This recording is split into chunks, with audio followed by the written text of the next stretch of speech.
تو آج جو مشکلات ہیں یہ عمران خان کے ناکامیوں اور غفلت کا نتیجہ ہے۔ اپنے ملک کے خلاف سازش کرنا چاہتے ہیں، یہ آپ کا مقصد تھا، جبکہ پورا ملک سیلاب سے متاثر ہے۔ آج تو ضرورت اس بات کی کہ سب اکٹھے ہوں اور واضح ثبوت موجود ہے کہ شوکت ترین صاحب جو آج اس ملک کے ایک سینیٹر بھی ہیں، پارلیمان کا حصہ ہیں، انہوں نے عمران خان کی مشاورت کے ساتھ پی ٹی آئی کی اعلیٰ قیادت کے احکامات کے نتیجے میں شوکت ترین صاحب نے دونوں وزیر خزانہ سے کہا کہ آپ خط لکھیں کہ جناب ہم یہ کمٹمنٹ پوری نہیں کر سکتے، اور یہ خط کب لکھنے کو کہا جب آئی ایم ایف کی آخری میٹنگ صرف 3 دن دور تھی، کیا تھا اسی سال۔ اس کو نہ صرف توڑا بلکہ ایک ایسا بوجھ ملک پر ڈال دیا جس سے نکلنے میں ہمیں کئی سال لگیں گے۔ لیکن اس سے بھی بڑھ کر اپنے اس عمل سے کہ نہ صرف آپ نے آئی ایم ایف کا معاہدہ توڑا بلکہ آپ نے وہ کام کیے جو دنیا میں کوئی معیشت نہیں کر سکتی، جو ملک دنیا کے امیر ترین ملک نہیں کر سکتے۔ جب آپ کو نظر آیا کہ حکومت جا رہی ہے تو پیٹرول کی قیمت خرید سے کم کر دی، 2 سال کے اندر جو گیس کی پرائسز بڑھی اس کو نہ بڑھایا، جس سے گیس کی تمام کمپنیاں تباہی کا شکار ہیں۔ بجلی کی قیمت جو بڑھنی چاہیے تھی، جس کے بغیر بجلی کا نظام نہیں چل سکتا، تمام بجلی کی کمپنیاں تباہ حال ہیں۔ 3000 ارب سے زیادہ کا قرضہ بجلی میں ہے، 2000 ارب سے زیادہ کا قرضہ گیس کے نظام میں ہے۔ یعنی پاکستان کے مسائل حل کرنے کے بجائے صرف ایک جھوٹ بولنے پر اور دھوکہ دینے پر اکتفا کیا گیا۔ ہم نے اس مشکل چیلنج کو قبول کیا، ان معاملات کو درست کیا، اس میں پاکستان کے عوام نے بے پناہ قربانیاں دی ہیں۔ جب بھی حکمران اپنے کام سے غفلت برتتا ہے اس کا بوجھ عوام پر پڑتا ہے۔ تو آج جو مشکلات ہیں یہ عمران خان کے ناکامیوں اور غفلت کا نتیجہ ہے، یہ عمران خان کی حکومت کی کرپشن کا نتیجہ ہے۔ اس کے باوجود ہم نے کبھی یہ عذر نہیں دیا کہ یہ بہانے نہیں بنائے، ہم نے چیلنج کا مقابلہ کیا، مشکل فیصلے کیے، اس کی سیاسی قیمت ادا کی۔ ورنہ ہمارے لیے بڑا آسان تھا کہ جو عمران خان 4 سال جھوٹ بولتا رہا پاکستان کے عوام سے، جو غفلت برتتا رہا، ہم بھی وہی طریقہ اپناتے اور ان معاملات کو مزید معیشت کو تباہ حال کر کے چلے جاتے۔ لیکن ہم نے پاکستان کی ساکھ کو بحال کیا۔ 4 مہینے کا ایک عرصہ لگا، شہباز شریف صاحب کی قیادت میں مفتاح اسماعیل صاحب نے جس لگن سے ان کی ٹیم نے کام کیا وہ تاریخی ہے۔ پاکستان کی تاریخ، معاشی تاریخ میں کبھی ایسی مثال نہیں آئی کہ جتنی محنت اور جتنے مشکل حالات میں اس حکومت نے فیصلے کیے، مشکل فیصلے کیے، جن کی مخالفت نہ صرف جماعت سے باہر تھی، جماعت کے اندر بھی تھی۔ لیکن ہم حقائق سے، ہم ملک کی ضروریات سے ہم اپنے آپ کو علیحدہ نہیں کر سکتے، اس لیے مشکل فیصلے کرنے پڑے، اور انشاءاللہ ان مشکل فیصلوں سے جو بوجھ پاکستان کے عوام نے برداشت کیا ہے، اسی سے ملک کی بہتری، معیشت کی ترقی کا راستہ نکلے گا، اور انشاءاللہ اس کے اثرات آپ کو ملیں گے۔ لیکن میں جو بات کرنا چاہتا ہوں ایک رویے کی ہے، ایک سوچ کی ہے، جو پچھلے چند دن میں نظر آیا۔ 29 تاریخ کو جو 4 مہینے سے زیادہ کی محنت تھی آئی ایم ایف کے ساتھ، اس کی آخری بورڈ میٹنگ تھی۔ اس بورڈ میٹنگ سے 2 دن پہلے اس ملک کے سابق، اور یہ حقائق اب عوام کے سامنے آ چکے ہیں، اس ملک کے سابق وزیر خزانہ، جن کا ماضی میں تعلق ہر جماعت، ہر حکومت سے رہا ہے، 1997 میں پاکستان مسلم لیگ نون کی حکومت میں حبیب بینک کے پریزیڈنٹ تھے. اس کے بعد کاف لیگ کے اندر شاید وزیر خزانہ تھے, پیپلز پارٹی کے وزیر خزانہ رہے. اس کے بعد جو پاکستان مسلم لیگ نون کی حکومت آئی اس کو بھی مشاورت کرتے رہے, مشاورتی کمیٹیوں میں رہے. پھر اس حکومت کے وزیر خزانہ بنے. وہ پاکستان کی جو معیشت ہے اس سے بہت اچھی طرح واقف ہیں, IMF کے پروگرام سے بہت اچھی طرح واقف ہیں. وہ جانتے ہیں کہ کیا چیزیں متاثر کرتی ہیں ان پروگراموں کو. وہ جانتے ہیں کہ کیا بات کرنی چاہیے اور کیا بات نہیں کرنی چاہیے, اس بات کرنے یا نہ کرنے کا کیا اثر ہوتا ہے. اس کے باوجود اور واضح ثبوت موجود ہے کہ شوکت ترین صاحب جو آج اس ملک کے ایک سینیٹر بھی ہیں, پارلیمان کا حصہ ہیں, انہوں نے عمران خان کی مشاورت کے ساتھ پی ٹی آئی کی اعلیٰ قیادت کے احکامات کے نتیجے میں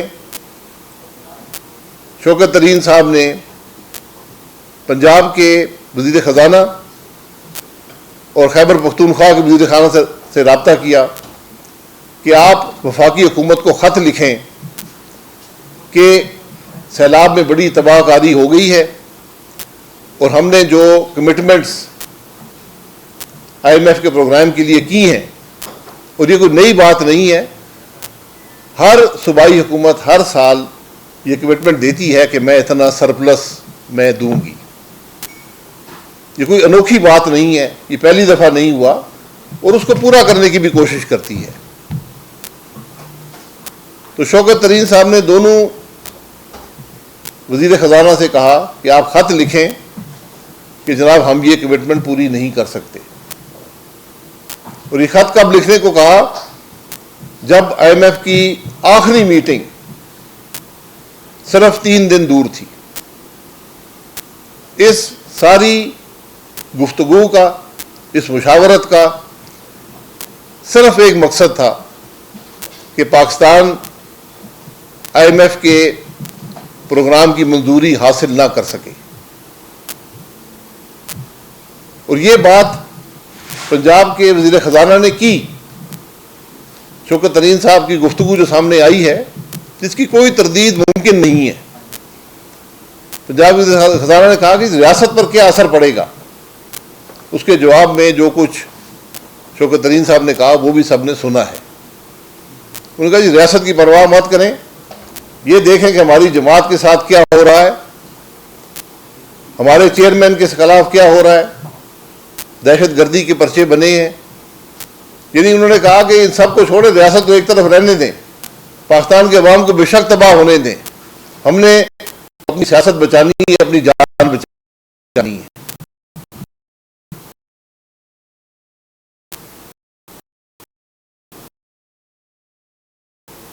یہ سوچ کار فرما ہے. وہ IMF کو لیک کر دیتا ہوں. میں تو IMF کے جو یہاں پر افسران ان کو جانتا ہوں, ان کو سب باتیں بتا دوں گا.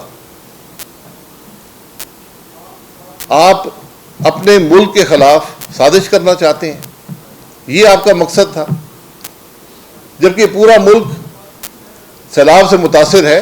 آج تو ضرورت اس بات کی کہ سب اکٹھے ہوں, اس سیلاب کا اثر جو پاکستان کے عوام پر ہے اس کا مقابلہ کریں.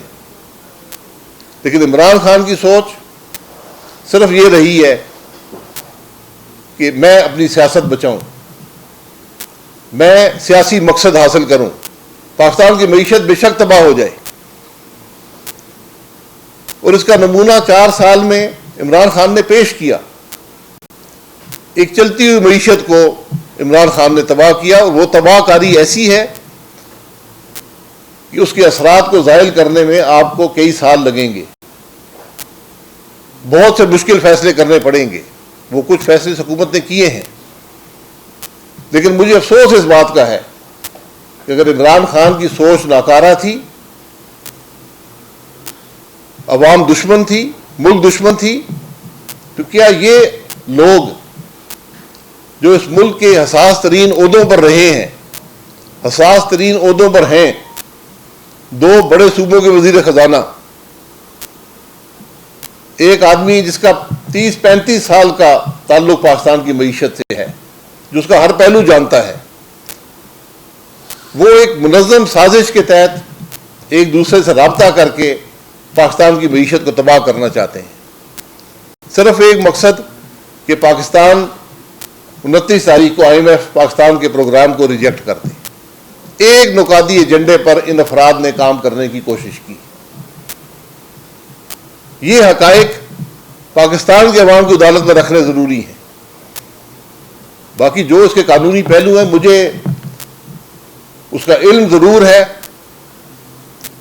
لیکن میں یہ سمجھتا ہوں کہ یہ فیصلے پاکستان کے عوام کو اب کرنے ہیں کہ کیا وہ ایسے لوگوں پر اعتماد کر سکتے ہیں جو پاکستان کے مشکل ترین وقت میں بھی پاکستان کی عوام کی کمر میں چھرا گھونپنا چاہتے ہیں، جو پاکستان کی معیشت کو اپنے سیاسی مقاصد کے لیے تباہ کرنا چاہتے ہیں، جنہوں نے کھلم کھلا کہا کہ ملک کی پرواہ مت کریں، اپنی جماعت کو دیکھیں، اپنی جماعت کی قیادت کو دیکھیں۔ کیا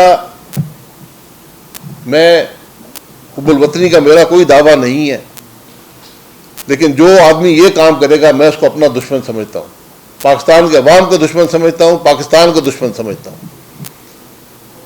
تو ان افراد کو آج اپنی وضاحت دینی پڑے گی، آج نہیں دیں گے تو کل دینی پڑے گی، پاکستان کے عوام کو دینی پڑے گی کہ آپ کیا سوچ لے کر یہ کام کرنے جا رہے تھے۔